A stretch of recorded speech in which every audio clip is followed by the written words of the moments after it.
thanks for coming. This is day 2 of our budget workshops. This is an informal process, therefore a quorum of the council is not required to be here. This is discussion only, not no action will be taken on any items. And with that, we will hand it off to Mr. Darden for his budget presentation. I got my remote, so Don, you going to hit the clicker? Okay. We're just going to start off with the first page. And again, I want to start off by thanking a few folks that helped put this thing together last night and this evening, and then for the rest of the time that's necessary to finish it. But you know, of course, Don and his staff in finance spent a lot of time and effort on this budget, putting numbers together for us. John Medina and Stacy were some others that helped work on the PowerPoint and some of the other key data that's in here. And then my two cohorts in the back seat row over here, Gloria and Lisa, spent all the nights up here putting these budget books together for the council and anybody else that wants a copy of it. But this is a requirement of the charter that the city manager present to the council his recommended budget at your direction that came out of our workshop a couple of meetings ago. And you know, we had several things that we were looking at that the council wanted to employ in this budget, and you have your challenges and your goals. We had a lot of challenges this year, but you know, one of the first challenges that's in our mission is to try to keep the tax rate as low as possible. This year's effective rate calculated for the property tax is just over 70 cents at 21.76, and that brings in a negative. Did I do that, Don, or did you do that? Okay. The brings us in a negative number in the amount of $128,714.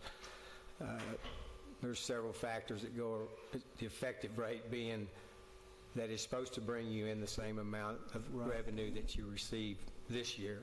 The main thing, the main decrease of that is for budget purposes, we budget a 95% collection rate, and that's not in the effective tax computation. But that's we budget, you know, in GASB, it's your, they say you can book revenues that you're going to receive or nearly receive. You know, you can book revenues from like 3 months past. So that's how much we expect to receive of the tax, you know, within the first fiscal year is 95%. And that's 95%. So if you added the 5%, that's your 128. Is that correct, Don? That would be most of it, yes. Yeah, most of it. And then, of course, for the workshop on this budget, we worked off the number just under that, or just above that at 72 cents, which is just below our current year rate of 72.9311. The rollback calculation of adjusted sales tax is 74.3807. That brings you in an increased revenue of about $284,423. If we went to just under this year's adopted rate at 72.9, that would bring us in an additional $71,451. Just a reminder to the council that for every 1 cent that we raise the rate, it brings us in about 98,000 and change in revenue for every 1 cent. But again, this workshop or this budget is built on the 72 cents. Any questions on the taxes, property taxes? Okay, sales tax for 2018-19, with the last 3 months being below last year's numbers. We were conservative in our budgeting, and it has 100,000 less in for the 19-20 year compared to what we have budgeted this year. Now, Don, you did get some numbers in today. What was that? What did they come in at?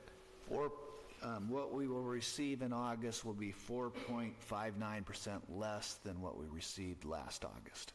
So that's, again, 3 consecutive months now that were less than last year's numbers. So hence the reason that we're decreasing the amount that we're projecting for 2019-2020 year. Our water sales are also slightly down by about $194,000. Two main reasons for that are Western Container and the Geo Interstate Prison. Our royalties are down by almost $1 million, and we'll show you that in the air park and in the general fund, but it's dropped considerably from what we had been receiving. We looked at buying back some minerals that we had at the air park, about 240 acres. We met with the General Land Office in Austin. They were very promising in selling us that back, but the Bureau of Prisons kind of put a stop to it right now. But we still have Oxy representatives working on that. Lease, they have a lot more lawyers than we do as far as dealing with mineral rights, so they're pushing through the legislative process to see if they can help us obtain those minerals. It does have us landlocked to reach some of the other minerals that we have in that vicinity through horizontal means. And again, the forecast is 580,000 and change less than what we're going to get, that we expected to get. So all those items being a reduction in our revenue stream are built into this budget. Our long-term debt is decreased by about 30%. That's a good thing. But for this budget, because we didn't have very much rolling stock, most of it is a one-time project type expenditure, not something like a vehicle or sanitation truck. Over the past several years, it's been anywhere from 1.5 to 1.8 million, specifically the last 2 years, about 1.8 in rolling stock leases. This year's budget is less than 500,000, so considerably less in our lease. So all the capital that we're going to show you tonight is operational. It's a record in the amount of capital that we've ever had in the budget since I've worked for the city, at about $20 million in operational and lease purchase expenses. We've done certainly higher bonds than that, but those were usually bonds approved by the voters. But from an operational standpoint, this is one of the largest budgets that we've had with capital items included in it. Our bond rating is something that's very crucial that we keep in good standing. That reduction in debt service is certainly a key item, but fund balances, and especially the general fund where taxes are normally pledged against these bonds, you need at least 1/4 of operational revenue in order to sustain any drought you might have in revenue that wouldn't be coming in. And we currently hold that at 7.7 for our ending fund balance for 2019 as well as this year. This year's was a little higher because we didn't get some projects done that we anticipated on getting done. That rolled into next year's fund balance. And those expenses will be made in that year, 2020 and 19. So hence the reason for the $9 million increase on this year's ending fund balance. We've talked about this several times. We recently bid out our landfill project. Project came in well over budget. We went back and resequenced the bidding, took out the dirt work, put it in a separate contract, put the structures in another contract, which resulted in almost a $2 million savings for us in that project. So it's under budget now, and we anticipate getting started on that. We've already spent some money this year, but we're going to spend more. Got a spreadsheet. These are some fees that we looked at last night and that we've talked about throughout the budget process of how we could sustain the fund balance healthy in both the landfill and the sanitation. The landfill budget balance without any revenues is the top one. It just shows a increased steady stream of red without any fee adjustment. With our recommendations on the fee adjustment, and Don, does this one include what the council talked about last night? No, this is just what it was, yes, but I can go to that spreadsheet. Well, we'll go to that one here in just a second. Okay. This bottom line on the landfill shows you what the staff's recommendation for fee increases would be and how it would bring us out of the black, or out of the red within the 5 years and be back in the black. Same thing with sanitation rates. What we were proposing on the sanitation rates was go from 1910 to 21, what was that number? 67, I think, or something like that, 2167 maybe. 15% is what it amounts to, and so the 15% increase would net us, back in the black within a very short time. There is a large transfer. Don, let's go ahead and go to that other spreadsheet. Okay. Sanitation or landfill? Let's do sanitation first. Show them that the transfer down at the bottom is a transfer that we would be doing to the landfill out of sanitation fund for those future costs of building new cells, as well as the additional costs that we're going to incur on the $7 million new landfill. So that those rates come right out of sanitation and back into the landfill.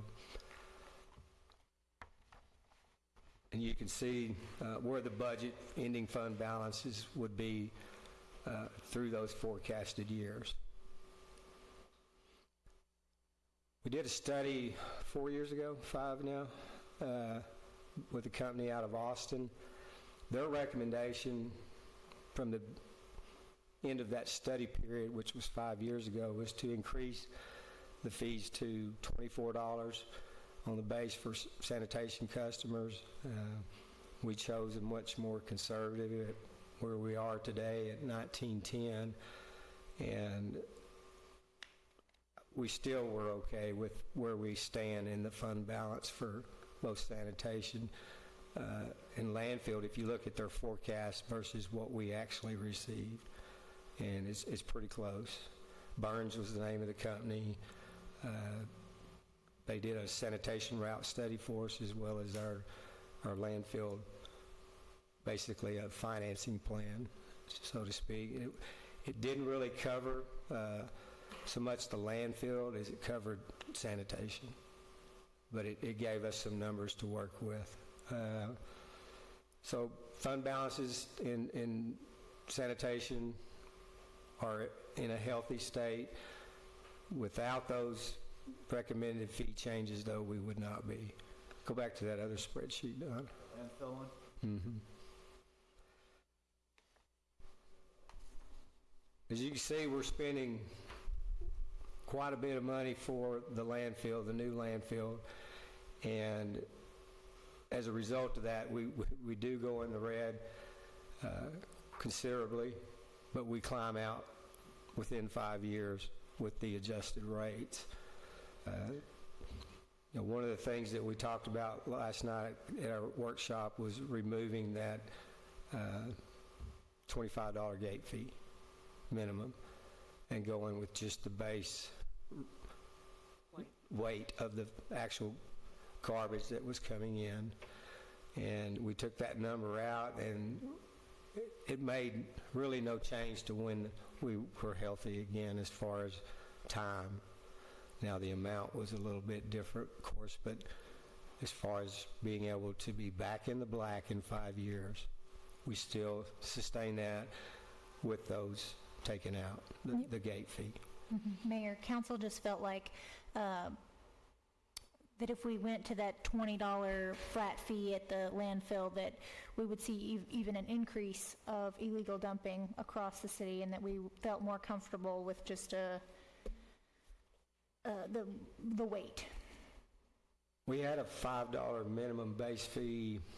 I don't even remember the last time, do y'all, that we had that in there? Was about 7 years ago. 7, 8 years ago. And, you know, $5 is doesn't sound like a lot, but it is a lot to some people, especially those on fixed income. As a body, we've always tried to realize what the effects are on those folks that have fixed incomes, and our fees are usually adjusted accordingly so that we don't have an effect on somebody that has that type of income. But, you know, there are circumstances that are beyond what we as a government unit can and can't do. And so, you know, the base rate going up 15% this year is very necessary in order to fulfill our financial goals in staying in the business, because we ran some numbers 8 years ago, 9 years ago, and if you added inflation to it today, it would probably be greater than what the number I'm going to give you. But just to transfer our garbage from this city to another city, and the city we were looking at was Snyder, at $27 a ton, we were looking at almost $3 million a year to transfer our garbage from this city to Snyder. That was not any tonnage. Once we got over there, we were going to pay them a tonnage fee, so it did not include that. And, you know, the numbers just showed that we could do it cheaper staying in the business of landfill operations as a city and still provide good service. We also looked at privatization of our landfill as well as sanitation. The only one that even would consider taking the landfill would be those cities that got, or those entities that got our sanitation route, because that is your cash register, so to speak. Odessa, they still utilize their own sanitation department for collection. They have a private landfill. In this type of financial planning that we have before you, we're operating on the same principle. It's a business model for both units or both departments being separate. Landfill is one unit, sanitation is another.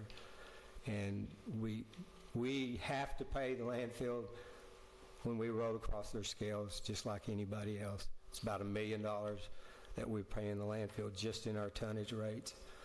So, you know, we don't have to subsidize it anymore. But the county and the city both had to provide subsidies in the past just to keep it in the black. Today, it's self-sufficient in its operations, both in landfill and sanitation. You know, there's a million ways to skin this animal, so to speak, but I think what the council and the staff concluded last night was to leave the gate fee on the tonnage rate and go up a little bit on the commercial fees for their permit and their I guess access to our landfill across the scales, but leave our community and the county at what it is today. Once we get the new landfill under operations, you know, I suspect we would be able to take some out of county trash or in county trash, maybe a different waste stream that we're not accepting today but still falls within our permit. But we're limited on the amount of trash that we can bring in on a daily basis. And it's 130 tons per day, is that correct? 120. So 120 is our max without a permit amendment. And so if you figured it on 120 times 365, that'd tell you exactly how many tons we can do per day. Let's go back to the presentation. Any questions on the landfill? What's Midland getting on theirs? I know They're getting a $25 minimum gate fee. Their tonnage is less than us. You remember what their tonnage is? Y'all recall?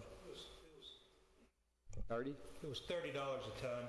They had a minimum for residential based on vehicles volume or the ability to carry. The cars were charged $7.50 and then their tonnage fee prorated after that. But half-ton trucks are like $15 based on volume. And then there was a $20 access fee, I believe, on top of that. So they're quite a bit more expensive than we are. Just because of the access fee. If you look at the amount of vehicles that go across your scales today and you're just taking it on a tonnage rate, then you don't capture the access fees that we had proposed in this. But with them out, that number on the bottom for the landfill, you took it out now, Don? Did you take it out? I was trying to figure that out. It's not out of this, but I couldn't figure out where I don't know if they saved the spreadsheet from last night. I couldn't find where we took it out. But Where we took that gate fee out? yeah, And we took the gate fee out. What the net effect was that in I think year 9 or column 9, we'd go into the red a little bit, but right after after we opened that next cell up, we'd go back into the blacks. That is correct. It was a good sign. So it was something that it didn't affect us very much. I believe Don's forecast of loss on revenue is about, what, 76,000 a year, something like that? right, about 74, I think it was, 74,000. So we took that out, and we did go into the red a little bit once we opened that next cell, but we come right back out the next year. So that was a positive, being able to go back to the prorated rate and still open in budget. Well, there is an escalator built in to this, correct me if I'm wrong, Don, 2.5% or 2% on CPI? 2%. 2% on CPI. That's it's both in the expenses to the landfill and then the revenue, the rate increases too. So it doesn't really matter too much if it's 1%, 2%, 4%, because as long as we're keeping our revenues at the same inflation that our expenses are, it pretty much equals out. Go back to our rates for a moment. Our rates? On the on the PowerPoint? What do you want, rates? He wants right that, there. I think. Okay.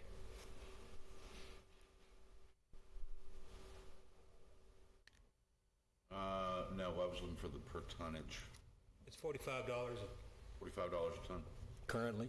We didn't propose an increase in that, but I think we heard from council last night that maybe that's a possibility they'd like to see in this proposal we bring back to the council. In our forecast, though, we do have it increasing by inflation, right? In the future, but not In the for this future year. only? Not Yes, for we now. didn't prorate it back Right. to a future, or past year. It's calculated today moving forward. How long have we been at $45 a ton? 7? 5 years?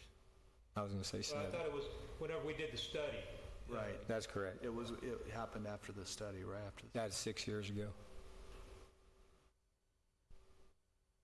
What we haven't figured in these figures, though, is the more we go up on the gate fee and the tonnage fee, the more illegal dumping, then there's a cost there to go out and pick it up. So you kind of have to weigh that cost and say, if we go down, then that'll go down, so it may even out. It may not be that. It actually costs us more, Ms. McDonald, because you have to then send your resources out to go collect it and then run it across the scales, because we charge, whether it's code enforcement. But then we have to have the manpower and the trucks and. Yes, and so to you're go pick it using up. your So- resources now to go get it, so you have that additional lost cost as well, Plus tonnage. plus the tonnage. Because we charge it back to whoever brought it in, whether it's code enforcement or street department. We don't know where it came from, it's charged to those departments that bring it in. That's been a battle with TxDOT, it's been a battle with Howard County on, dead animals, things, the police department has to pay when they bring us carcasses to the landfill, just like anybody else. It is an enterprise fund, meaning it doesn't operate off for free. It operates off of itself. There's some things nobody's going to bring in, like the dead animals. They're just not going to bring those in, but there are a lot of things that I think will come across the gate if they don't have to pay so much gate fee. Right. Sure. But, I mean, it would only be a 10% increase, even if we went up to $50, you know what I mean, or whatever that is, 11, 12%. And I don't know what kind of a difference that would make as far as keeping us out of the red or not. But, I mean, that's an option, I think. Just to go up on the tonnage. Yeah, to go up on the tonnage. That's what I was thinking, was just looking at, if we've been at 45 for 6-7 years. And I don't think they'd mind the tonnage. I mean, the concept in the public, I don't believe it would hit them as hard as the gate fee. Correct. I agree. It's that the gate fee is just like everybody says, oh, well, go out there and you've got to pay. And the tonnage doesn't seem to. Well, based on our escalator that we have in there for the CPI, at year 2030, we would be at $50 a ton. Right. Well, that's what I'm saying. Like, if we jumped this year to 50 and then we continued to rise 2% from then on, you know what I mean? Like, it would affect, you know what I mean? Well, I think the only reason we chose to stay at 45 was Snyder and Midland are below us ton-wise, which really wouldn't make a difference right now until we get the new landfill and we open it up for commercial. And then, we'd probably want to still charge more than them, but not so much that it would drive business. Still, they have that Sure. high gate fee too. I mean, Yeah. whether you bring one sack of trash or a trailer load. I don't believe pay that Snyder big- has a high gate fee. Now, Midland does.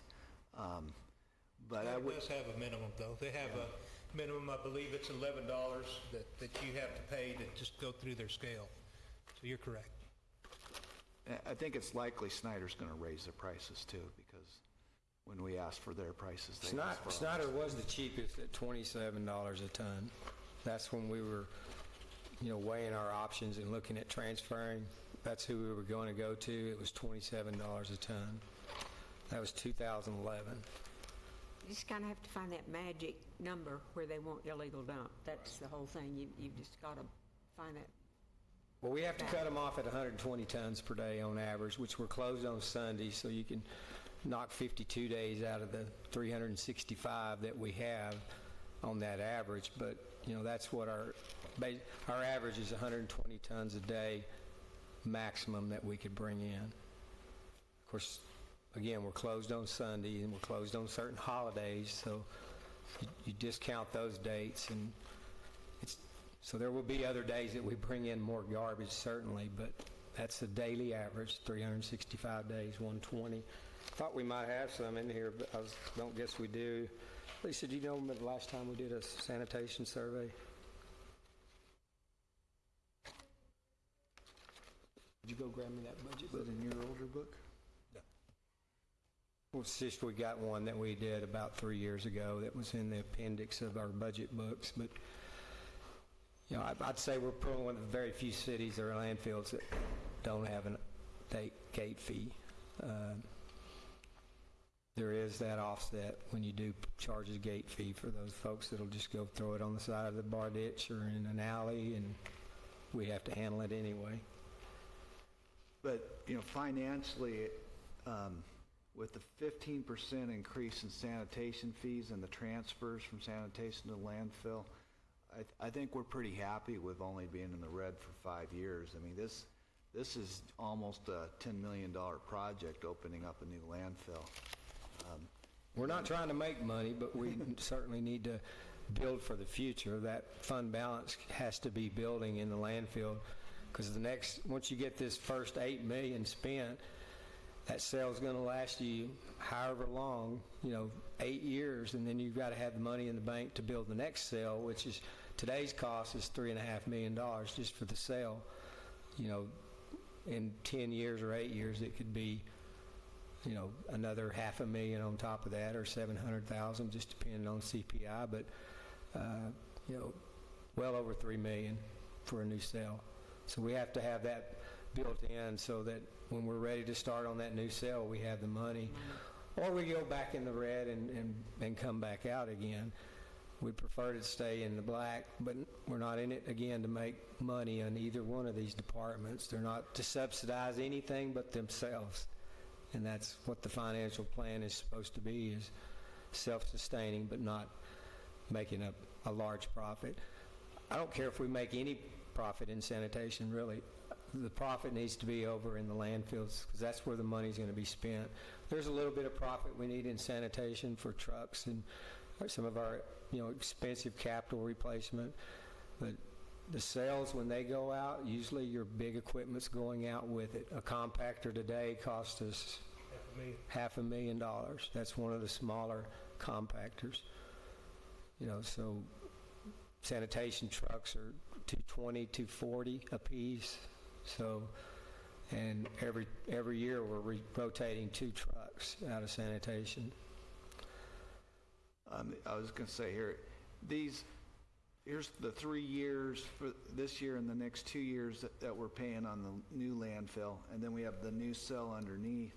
And we don't new cells after the new landfill are actually much less, because we paid for buildings, roads, scales, all kinds of things beforehand. So we're only looking at about a $3 million increase, cell cost in year 9, year 27, 28. And then you can see that, you know, the fund balance goes from negative here to positive, you know, it's still positive, it drops down a little bit there, but then it still goes in the on. black. So it's, you know, our forecast won't be accurate. No forecast is, you know, when you go out 20 years, but I can so promise far, you it's going to be more than $3 million, though, by the time we do that. well, that was what the engineer said, Yeah. thinking of the inflation. So I don't know, but you know, as of right now, I think it's pretty stable. The landfill should be. If you look at our growth rate on our fund balance and you look at our growth rate on expenses, it's about 4% per year over the last 7 years in expenses that we've risen on our growth rate. For the expenditure side, our fund balance has not grown by that same amount. Did this budget include some of those plans for like large item pickup and like some of that stuff? Is that included in these kind of numbers for sanitation and landfill? It has some built into it, but not a lot. You don't know who else is going to use it. Okay. I would suspect, you know, over the past few years that we were doing the large item pickup, at the end it got less and less used when we finally stopped it altogether. But it was, you know, it was a kind of a build up to a large amount and then down to, and some districts you saw steady, you know, increase or steady amount of trash that came in. Again, we're trying to help those folks that don't have the means to get it there. And courts, like I said, have run into situations where we've cited them for accumulated items and they had no way to dispose of it. And so, you know, hearing that from the court was also a prompt for us that service is still needed in the community. Lisa's brought me the 2015 budget, and there was a survey done of communities that had landfills. The minimum fee looks to be Abilene at $14.85 for residential, 53. Doesn't say gate fee though, does it, Lisa? No. These are sanitation rates. We can certainly do a quick survey. We know who the landfills are in our area or our region. There's not, when Subtitle D came out, the new rules for landfills in late 80s, rolled in 90, there were over 2,500 landfills in the United States. Today, there's less than 1,200. So there's more regionalized landfills today than there are the dumps like you had in the 70s and the 80s. But we can certainly do a quick survey for the council just to show you what gate fees. I know we've done a study on that. There's probably not 10 landfills within a 150-mile radius of Big Spring. I don't think we should go outside of that because East Texas is going to be different. They're private, firms up there. We're more out here in the desert. We're more locally controlled type operations. Odessa's probably the only one that I know of that has a private landfill out here in West Texas. Rest of us all own them. San Angelo doesn't own theirs. It is private as well, but they also don't own their sanitation department either. So it makes a difference, though. I feel like it's a significant difference when you do own it and you do control the cost yourself, because we're not in it to make money like the private business. We're in it to provide a service to the community at the most reasonable cost. And I think our forecasts are conservative, but as accurate as we can forecast it out. As we've shown you last night and tonight, you take that number out, and it, like John said, I think it's in the 9th column. There's a slight dip, but it comes into the red, but it goes right back out into the black after the following year. One of the things to mention, Paul, would be the survey that we need to do to see what life we have currently. We've done our survey for the permit process through the calculated means, but we want to have a physical survey done. It's going to be done next week. Is it following week? A couple of weeks, we're going to have an actual survey done on site to determine exactly what our volume of space is left in that site, because it's part of it was in the ground, part of it was out of the ground, and those calculations were very accurate from the time that everything was empty and there was nothing there to us putting garbage in it and where we're at today. So that number will give us a more accurate picture of how much life we have left in our current site. It's going to be very tight, I can tell you that. There's several things that we've had to do operationally to make adjustments on the fly to bring our volumes closer to reality and what we needed in space. And I think those have been implemented at the recommendation of our engineering firm, and should help. But without that survey, it's more of a guess based on the calculations that we did using a calculator and the actual weight tickets that came across the scale.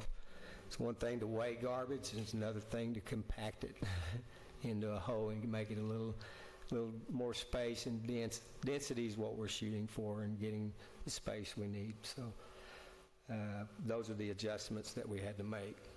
Let's go back to the presentation. That's it.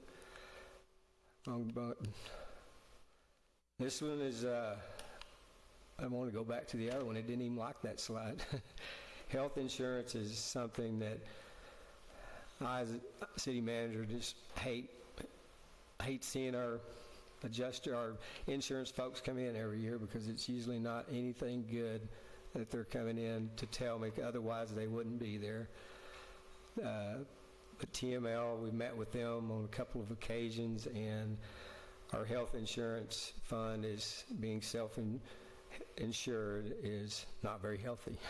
And with the transfers from workers' comp and prorating out to the departments, the shortfall in this fund, $600,000, we're going to subsidize it by about $1 million additional over the premiums that we're collecting today. All of our current employees with the city are insured by us. meaning that we pay 100% of their premiums.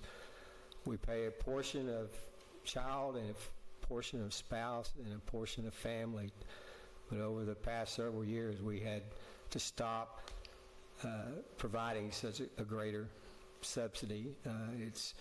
It's remained the same as far as when we started going up on the premiums, but percentage-wise, it's much higher because the numbers changed. But we're looking at an 8% increase on our premiums to help bring that fund back in the black. And this spreadsheet right here shows you how that 8% is spread across our employees and the type of coverage that they have.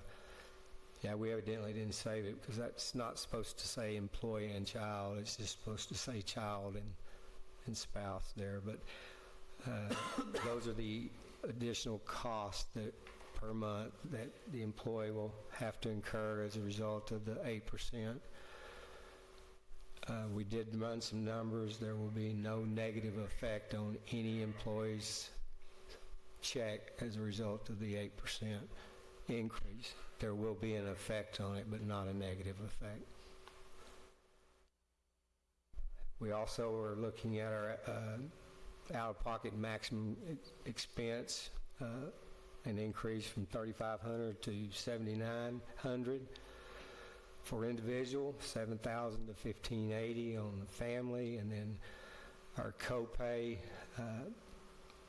will now accrue on the out-of-pocket expense as for the RX services, and then $10 increase on the copay for office visits.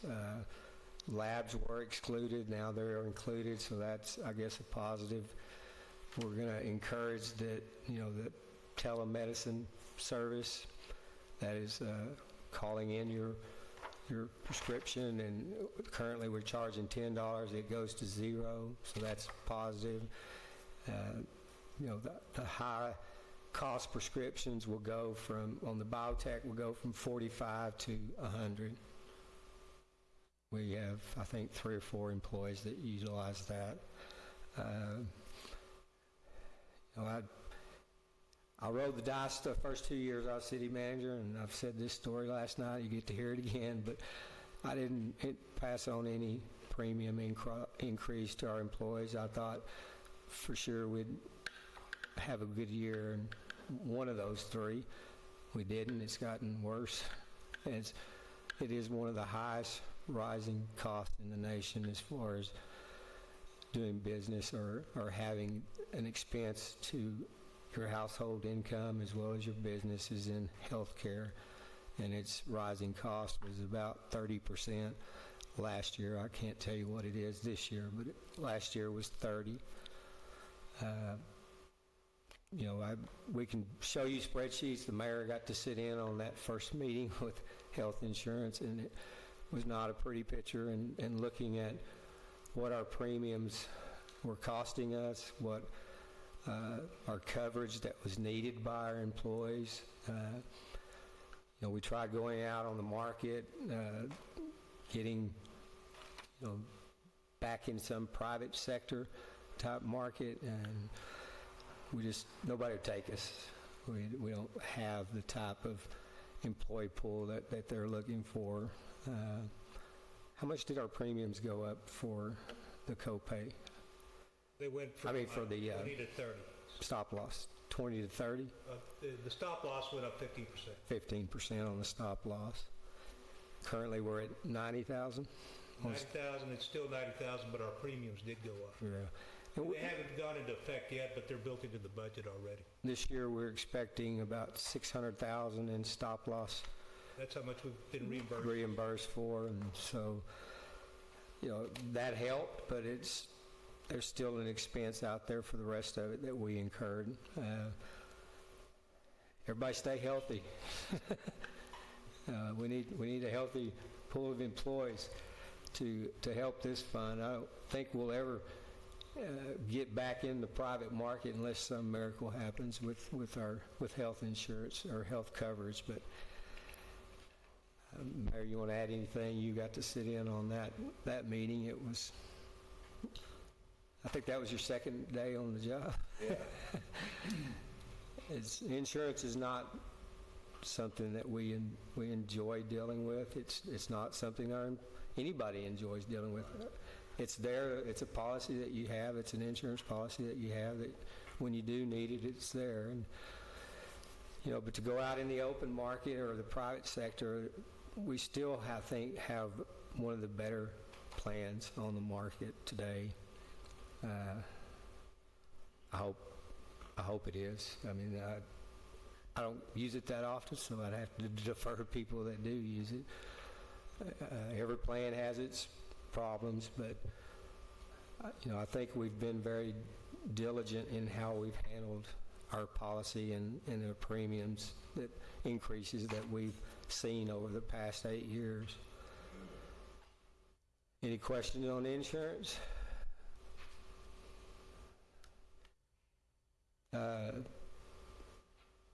This is did we have this one last year? No? I don't remember that one. Well, anyway, this is the items that we felt were necessary for this year's budget, as well as the direction of the council and what we needed to see in the way of providing the best service to our citizens and getting the infrastructure items that we have that are aging or in need of replacement. We always look at the employees first in our budget, and that's where we start. I feel like they are the heartbeat of your community and your service that you're providing, and so when we start with the budget, we start with the heart, and the heart being the employees. How do we address their needs as well as the community needs? And this year we looked at a 2.5% raise for all of our employees. There are certain departments that we felt that had a need for an adjustment in the pay plan. Primarily for the reason that we have high turnover rates in these departments and have 11 officers that we're down right now with. How many have we sent through the academy in the last 5 years, Chief?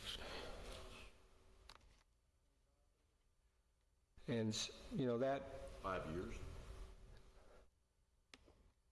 There's a yes, 5 years.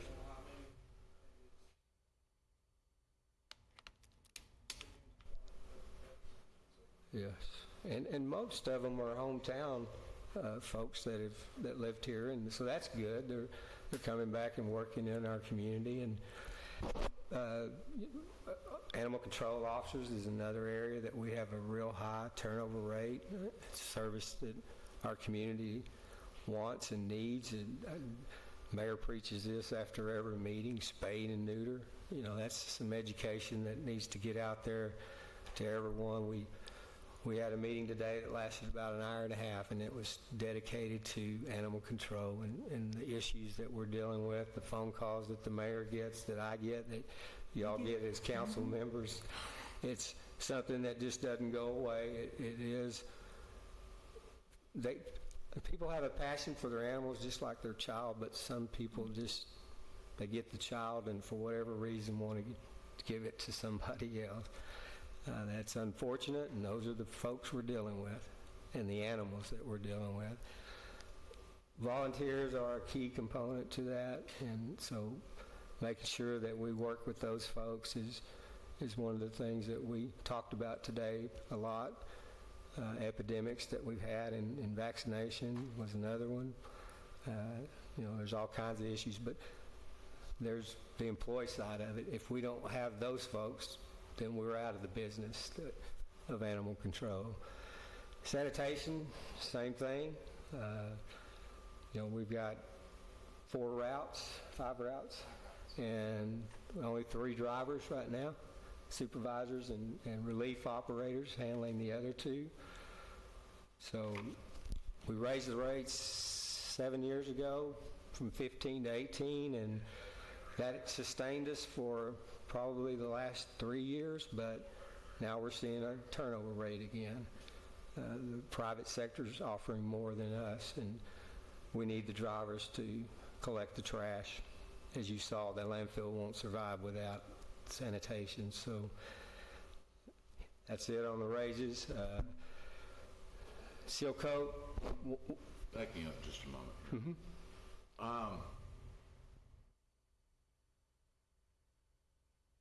Chief, on a new hire patrol officer, what does that 5% work out to a month?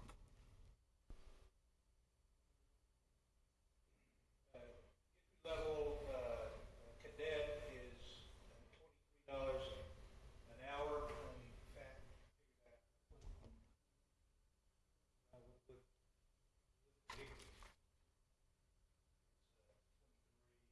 it's 21 currently, it'll be to 23 So $1.15 an hour? for a cadet. That's not a certified officer. it works out to bi-weekly to $18.40.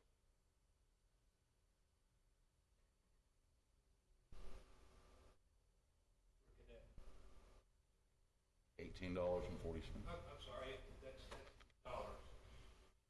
It's $23 times 2080 divided by 26. You were right, it's $1. 36 a month. Dollar and some change. I know we talked about raising these rates, number one, for recruitment, but also for retention. Yes. I didn't mention retention, but that's another reason. But Our pay plan is built on 5% increments in adjustment, so we're only making a half on the 90% of the employees, the other 10%, and police would be that full amount at 5%.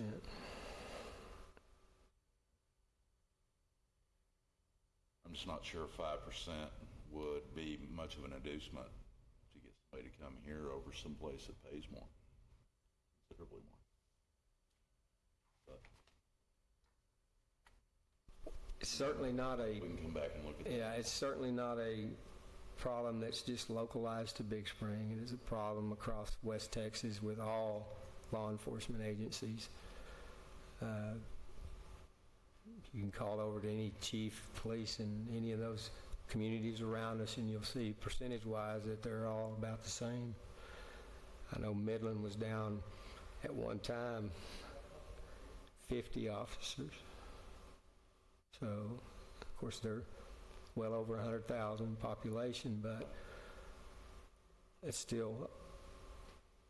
Do other communities participate, like the city of Big Spring, in their health care plan? Do they? Do other cities participate in the health care plan of their employees like Big Spring does? You just said the city pays part and they pay some of the child and some of they pay all the employee and some of the child and some of the spouse. Do other communities do that? I think our plan is pretty much the benefit side for employees are pretty much equal, standard.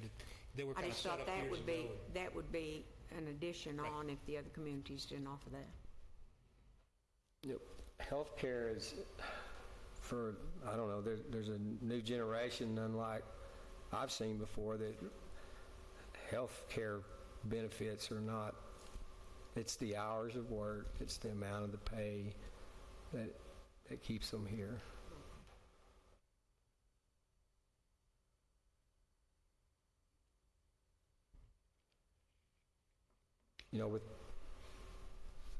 I'm not one for advocating that you give one department over your rest of your employees more money. That's, that's normally not my management style. This was a collective discussion that I had with several folks, and,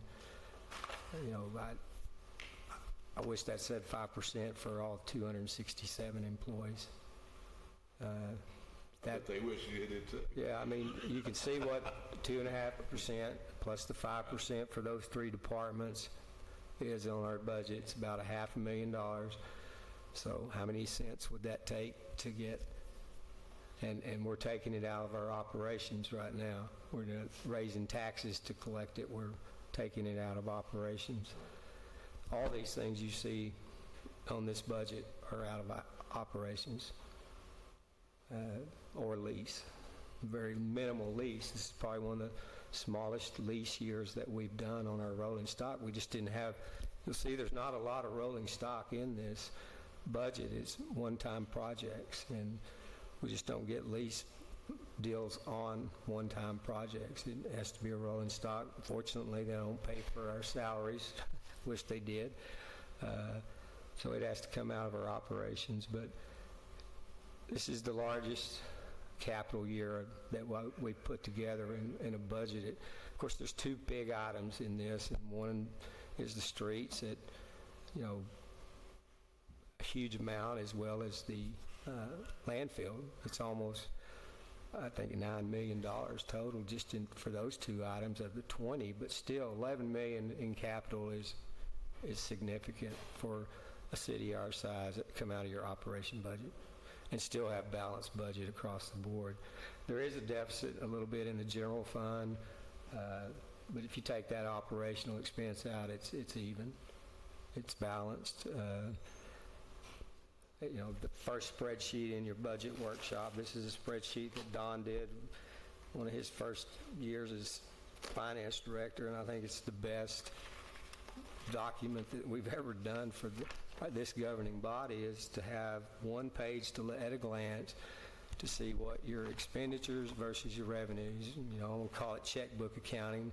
Don will tell you about all that fuzzy CPA math accounting. That the bottom line is, how much are you spending, how much revenue do you have coming in, and is it balanced?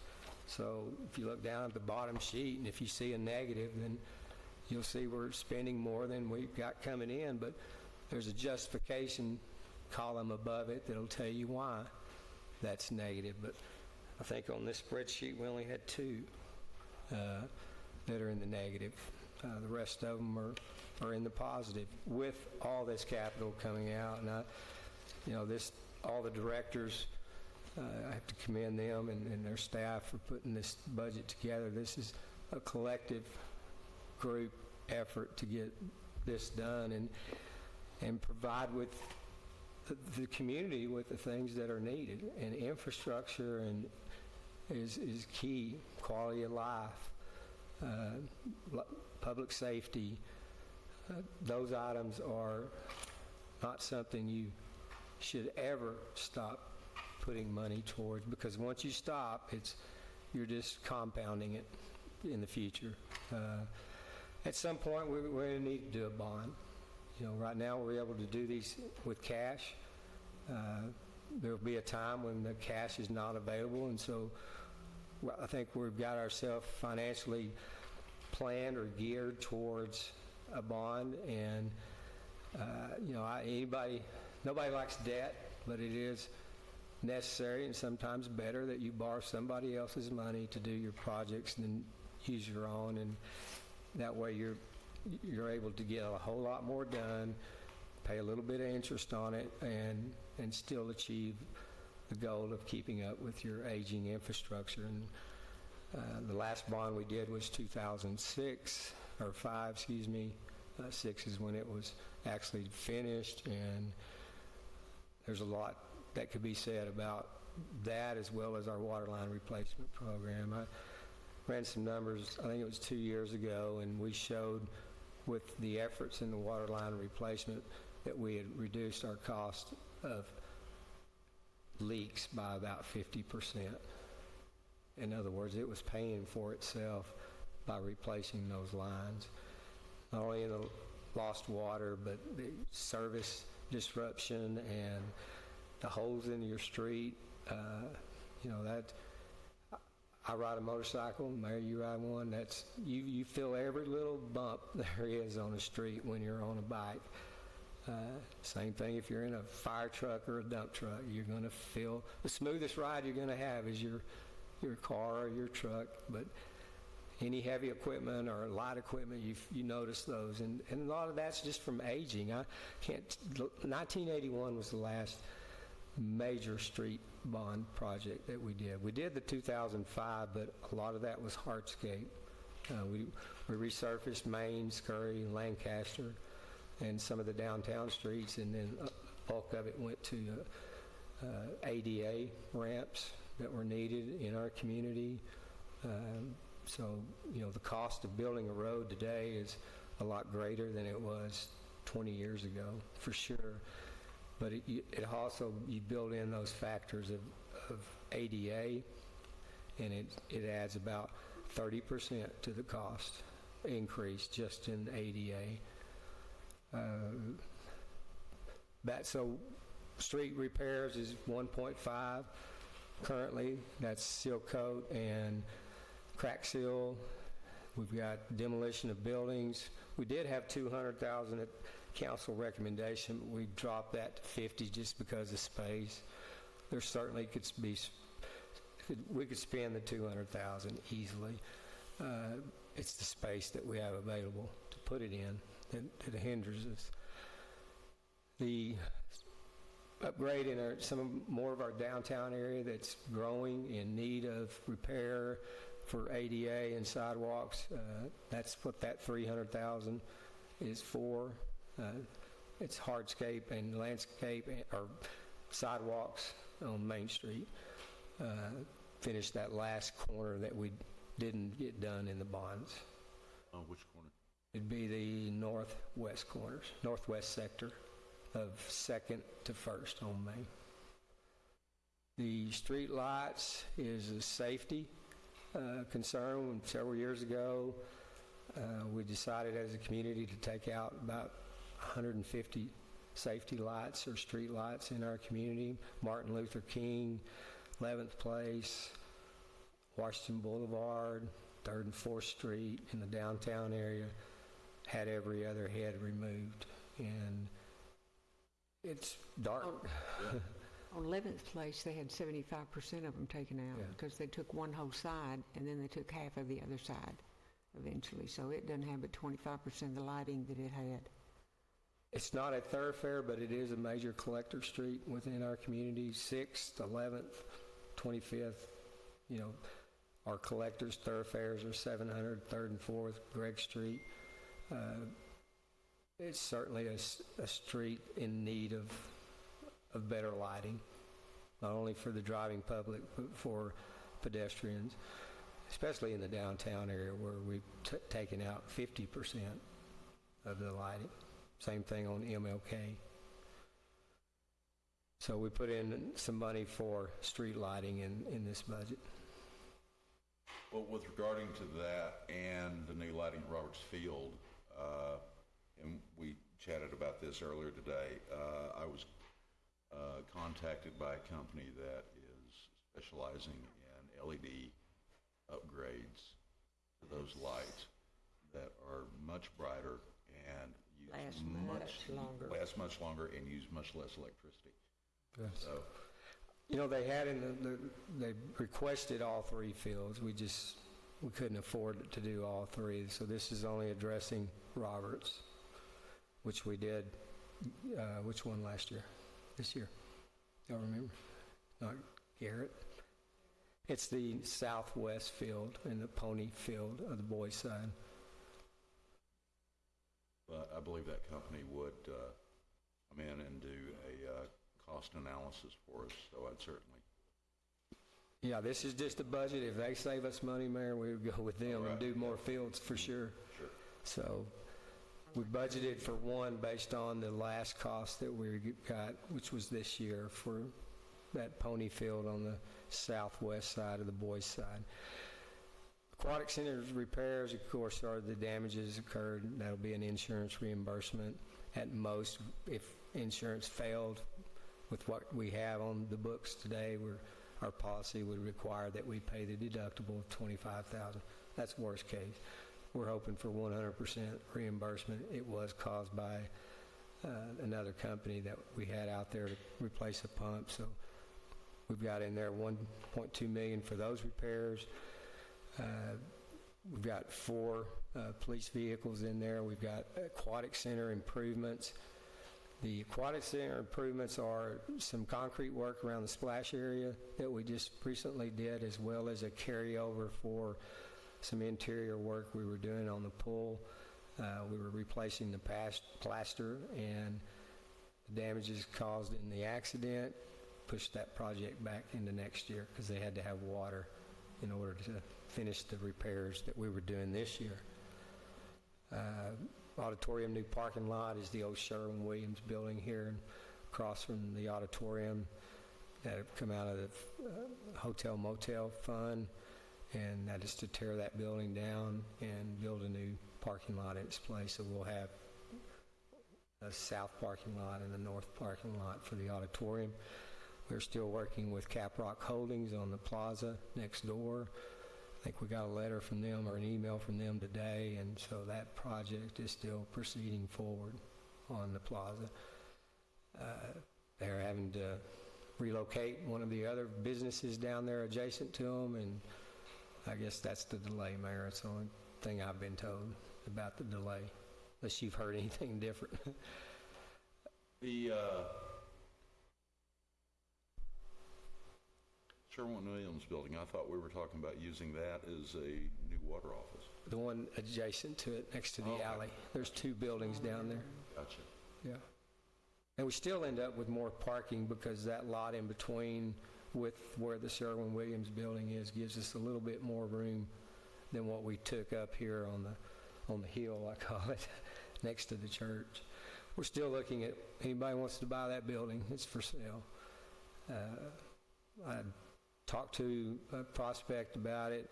Of course, I told him it was with a broker right now, but you know, he made some offers, and I said submit them to the realtor, and that the council consider them. So we might have something on that in a future date. One, going back to the raises real quick, and you don't have to get that number to me now, but I'd like to see what that number would work out if we did not have the additional 5%, 2.5% across the board. Okay, we can do that.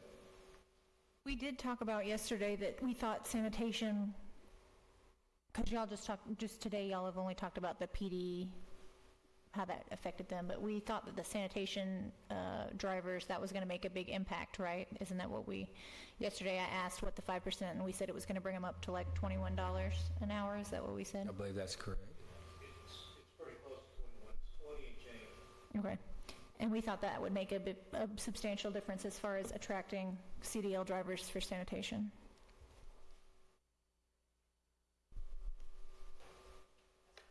Yeah, no, that's correct, because that's what we're seeing in the paper, what we're seeing for now hiring, starting CDL drivers at $20 flat. I mean, that's what everyone's going to now.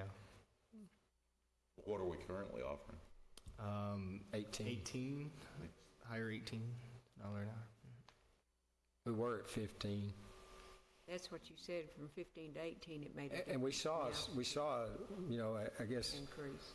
we didn't see a totally positive, but we saw our retention was better with that $3 increase from 15 to 18.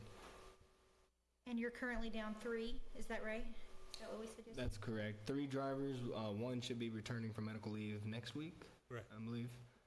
So One is on Actually, medical. 1 returned Monday, so we've got 2 still out on medical. okay, so yeah, we're down 2. But that, if you just have 2, then that puts you just barely Right. minimum to run. If We have- somebody we have gets no sick or relief. something, then Right. you're still short. Right.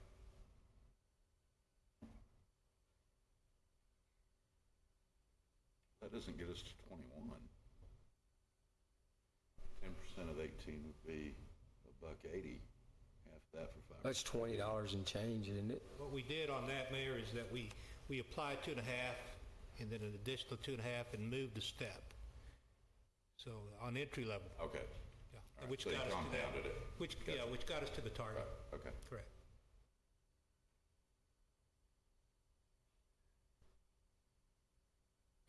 a more tenured driver is going to make more than that, just on the other COLAs that they've received since they've been here. The pay plan is the base, and what we had before was you'd have a starting driver that would come in and make the same in 6 months as somebody that's been here 10 years.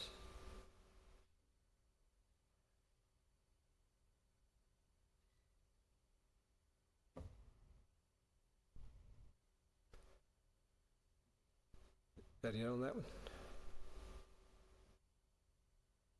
Next page. Next page is mainly the utilities and the roads and landfill and sanitation. The bulk of the cost in utilities today is our treatment.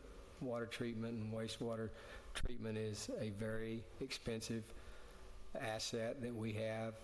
Kenny Scott used to tell me that, I have a $40 million plant. By the time he retired, after being public works director for 18 years, it was a $100 million plant, and he's not far off. John Grant just built a plant that does RO treatment for CRMWD, does 2.5 million gallons per day, $10 million. Our plant is capable of producing 20.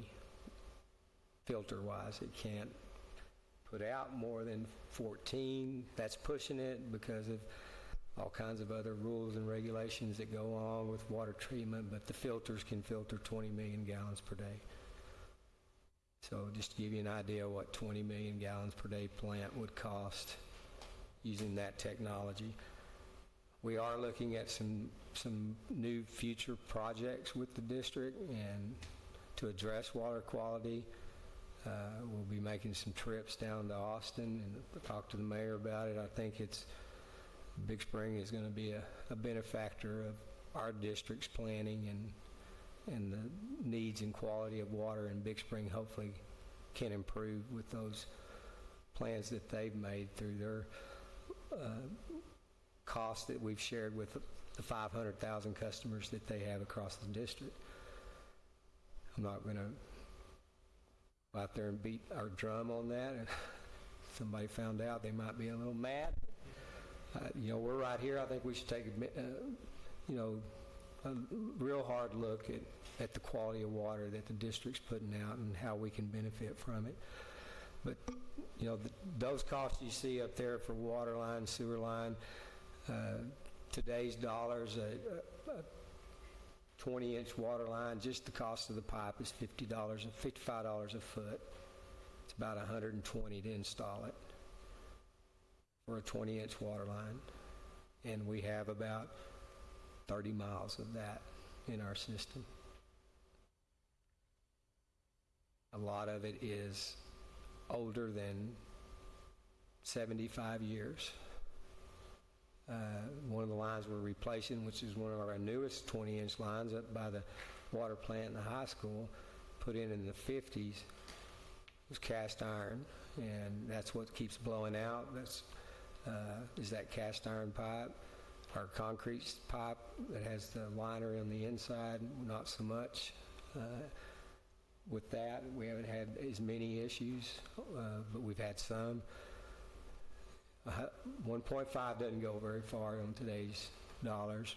Sewer line that we're replacing over on one block in a fairly new subdivision is about $24 a foot. So $1.5 million sounds like a lot. We'll spend every bit of it and take it as far as it'll go, but I told the council last night, you can throw a dart on the map and find a project in Big Spring for water line replacement. That is one of the fastest aging pieces of infrastructure we have outside of the wastewater plant, which is our newest, most renovated piece of asset that we have in our community. It's in a very harsh environment, but we're looking at several components that are on the final end of the treatment process to spend that $2.3 million. The water plant's mainly dealing with sludge issues that we have through our chemical process. And then we get into the rebuilding of roads and The entrance roads to the air park are a key component to that reliever route that we don't have today. And so we're looking at some partners on that to do the outside work coming in, and then we're going to pick it up and spend the 1.5 on the perimeter road as well as the 2.2 on First Street and Apron. The total project for the whole loop going around the air park off the reliever route is about $34 million. If we built it all out, so that's a start. Perimeter? Mm-hmm. Perimeter goes to the old compost. Mm-hmm. All that pipe that we have stored on the apron right now is proposed to be moved back there, Mayor, on that 50 acres that we have at the old compost. It's actually not even the full, it's 26 is what they're going to start with the option on the other 25 or 24. So that 1.5 was a project that we had budgeted this year that we're not going to get. It's rolled into next year. That's air park funds on both of those categories.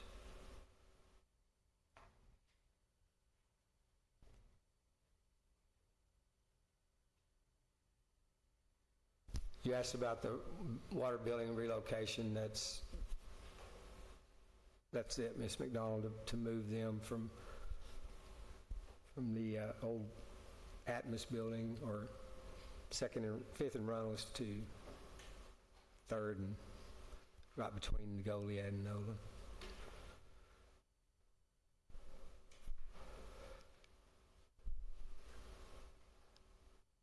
Of course, we have the two CPR devices. I don't know what the A is. I think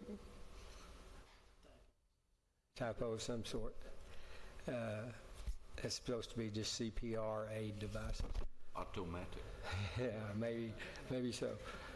But it was supposed to just be CPR, and then we have the new landfill, dump truck for the landfill, the two sanitation trucks, and then the backhoe that we're replacing that was vandalized out at the cemetery. We lost it due to arson, and then a mower. Grass crusher is wrong. Yeah, I thought we fixed it. we did. We didn't save it last night, evidently. We changed it, but we didn't save it. Okay, and Are you then buying more expensive one now? Yeah, they're actually 200. That's the price for one. Yeah, it's 460. Yeah. I hope we don't have to keep playing this PowerPoint, because every time we do, I see more problems. Yeah. But one thing that was left off is the VoIP phone system. Yes. I think that was 114,000. But it is in your fund balance sheets. It is in the budget book. It just didn't make the PowerPoint for some Right, reason. and then we're going to save 152,000 in the first year in reduced AT&T monthly phone bills on that. Yeah, that's the presentation we made a couple of council meetings ago. Don and Michelos brought you a proposal, and our system is antiquated and not replaceable. So we're kind of forced to go look at shopping for something that they could work on. They did bring some dinosaur out here from El Paso, I think it was, to work on the last time it broke. Took them 2 days, I think, to get it fixed, but they did find somebody that knew how to work on it. Any questions on the Capitol?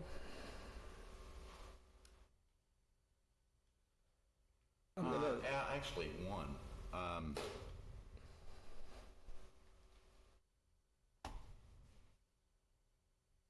And I was going back, looking for the information in the 2017-2018 budget. 17, 18? Mm-hmm. I don't have that. I got 14, 15, and well, I got the CAFR for that year.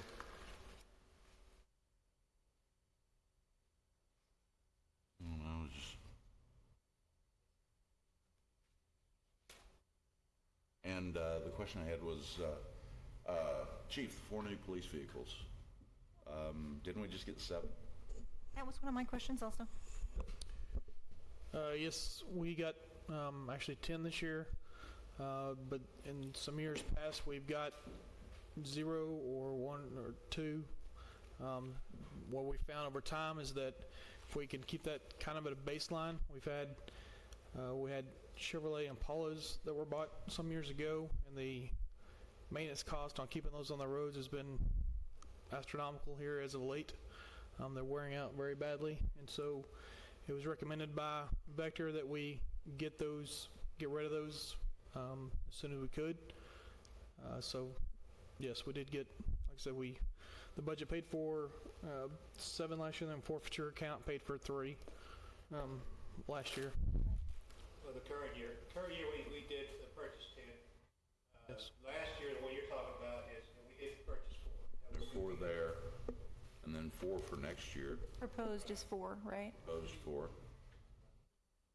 We had been on a 10 vehicle per year replacement plan up until I became city manager, and I'd sit down with both chiefs. We needed a ladder truck real bad for the fire department. We needed another engine for the fire department, and we got off that 10-year replacement program because we needed those pieces of equipment worse than we needed the police cars, in my opinion. It's all about prioritizing.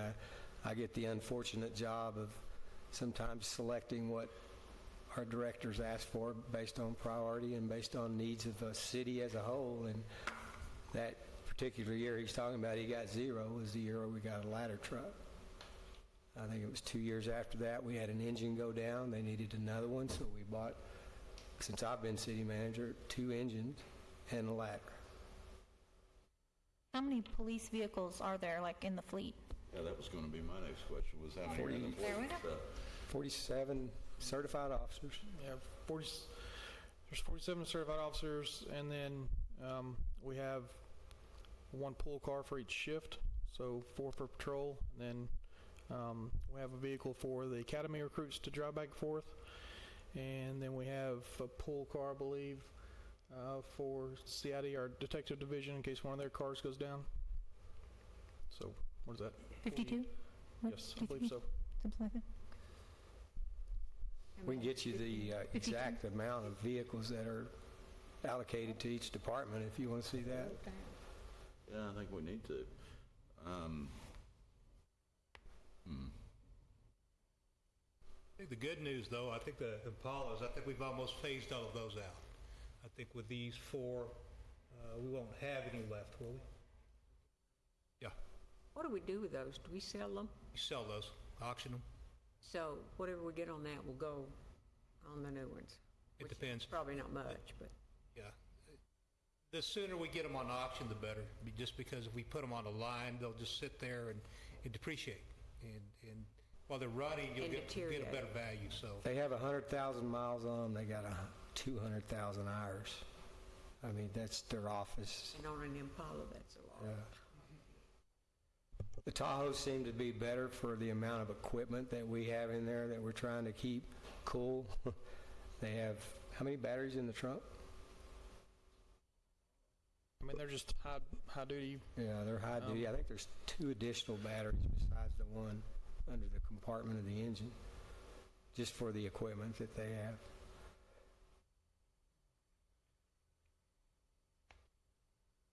So this will replace all of your passenger cars, and you'll be working completely with SUVs? We or- still have some Chargers, Dodge Chargers, in the fleet. How many?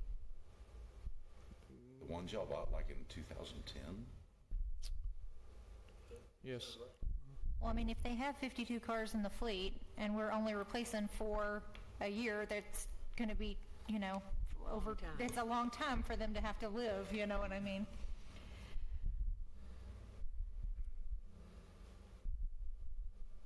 Yeah, I remember those Chargers being stored out at the hangar in like 2010, 2011. Forget how many we have. We have some Chargers, and we have the Ford. We have Are they Ford Explorer? Explorers, but they're the smaller SUV. Ford's version of the SUV. I think we have 6 of those. We get you an accurate count of exactly what we have in our fleet. That in your model, get kind of an idea of the It'll show you the make and model, VIN number, department, year purchased, and cost to date, how much we've spent on maintenance, and, you know, some have new engines put in, of course. All those costs are rolled into this report. Everything from an oil change to a flat tire to engine rebuild. We've had a couple of bad years on accidents in our fleet. That, you know, so that is some additional replacement that we didn't count on. And I can think of a couple of times they went through fences at the airport.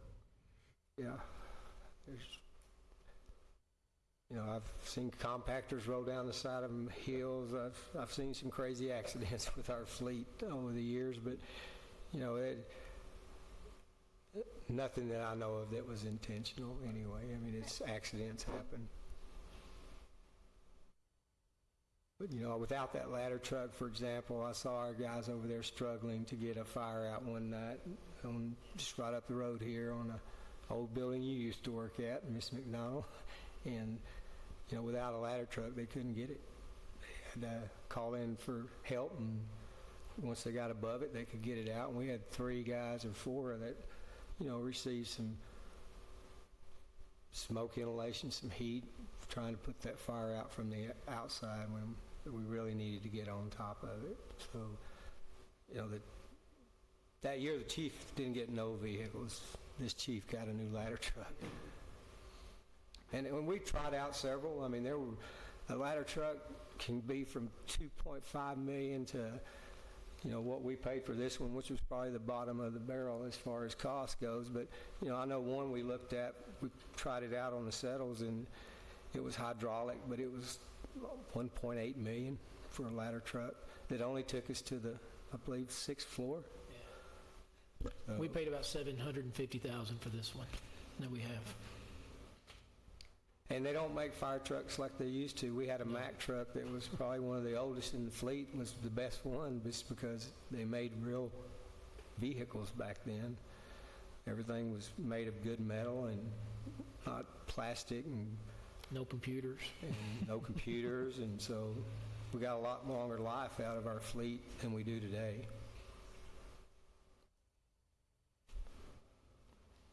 Although you can get more miles on these engines today than they're still made very disposable. I actually have 7 questions more after this. Okay. Because I read the thing today. But can we take a quick bathroom break before I launch into these? Anybody opposed to a 10-minute recess? We're just casual as we can be today.